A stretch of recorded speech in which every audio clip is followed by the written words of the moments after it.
सुंदरपुर गांव में जो एक कुश्ती का खेल आयोजित किया है और अभी पता चला कि इसमें बहुत से इंटरनेशनल प्लेयर्स हैं और इस आयोजन का जो मेन जिम्मा लिया है राजेंद्र नैन जी जो कुश्ती के कोच हैं। और मैंने कितने ही दो तीन एशियन गेम्स, एशियन चैंपियनशिप, बीच एशियन गेम्स मैंने एज ए चीफ कोच भूमिका निभाई है।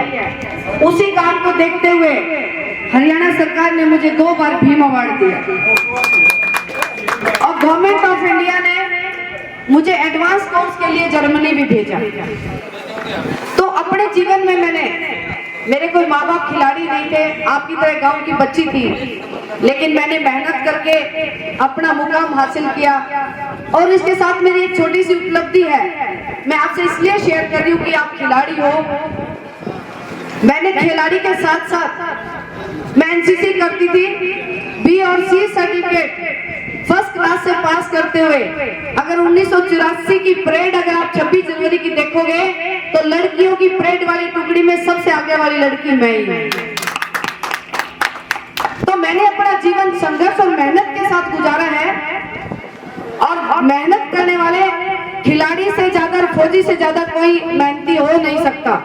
तो मैं आप सब लोगों की कदर भी करती हूँ और कमेटी का धन्यवाद करती हूँ जिन्होंने मुझे अपने प्यारे बच्चों से मिलवाने का काम किया।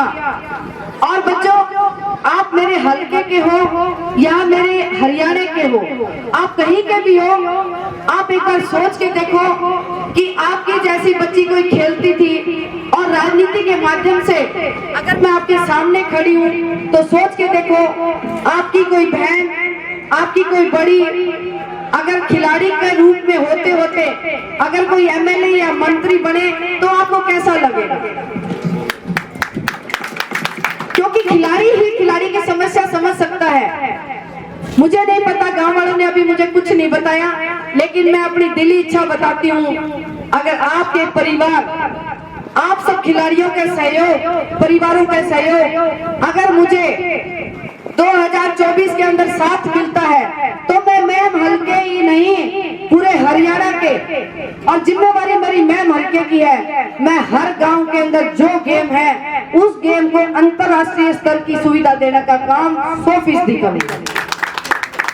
क्योंकि मुझे पता है जिस दौर से मैं निकली हूँ अब तो बहुत सुविधाएं हैं, खेल नीति भी बहुत अच्छी हो गई। मैं आपका टाइम ज्यादा ना लेके एक छोटा सा बात शेयर करूंगी। मैंने एक कदम आगे उठाया, मेरे अंदर जुनून था, पहली बार लड़कियों की टीम एशियन गेम्स में जा रही थी, हैंडबॉल की, हरियाणा की और सॉरी इंडिया की। मैंने उसी टाइम उनसे बात करी।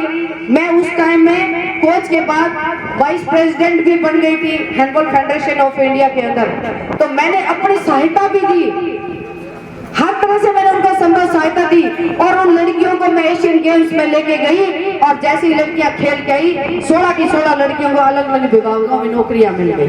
तो मैंने पैसे से भी सहायता करी, दूसरी सहायता करी। तो अब मान के चलो उस समय की सरकार और इस सरकार में आज कितना फर्क नजर आ रहा है, क्योंकि मैं भुक्तभोगी हूँ, मैंने वो टाइम देखा है। तो आज मेरे बच्चों को सुविधाएं बहुत मिल रही है और आप लड़कियों को भी और लड़कों को बधाई देना चाहती हूँ जो कि इंटरनेशनल लेवल पे मेडलिस्ट लोग भी हैं। और हमें पिछले महीने खुशी मिली, हमारे ही गांव की खरकड़ा गांव की एक बच्ची जो कि ओलंपिक के अंदर उसको स्थान मिला है। हम को जितने भी खिलाड़ी हैं मैं आपको भविष्य के उज्जवल भविष्य की कामना भी करती हूँ और एक वायदा भी करती हूँ खिलाड़ी होने के नाते, आने वाले समय में जब अगली बार ऐसा कंपटीशन यहाँ होगा तो शायद मेरी तरफ से सहयोग भी होगा। मैं आप लोगों को भविष्य की कामना भी करती हूँ और मेरे कुलीग और मेरे साथ बैठे हुए गांव के सभी गणमान्य व्यक्तियों ने जिन्होंने ये कार्यक्रम आयोजित करवाया है उनको बधाई देती हूँ और साथ में उनके माँ बाप को भी मैं सैल्यूट करती हूँ जो बेटा शहीद हो चुका है। ऐसे माँ बाप जिन्होंने देश के लिए पैदा किया।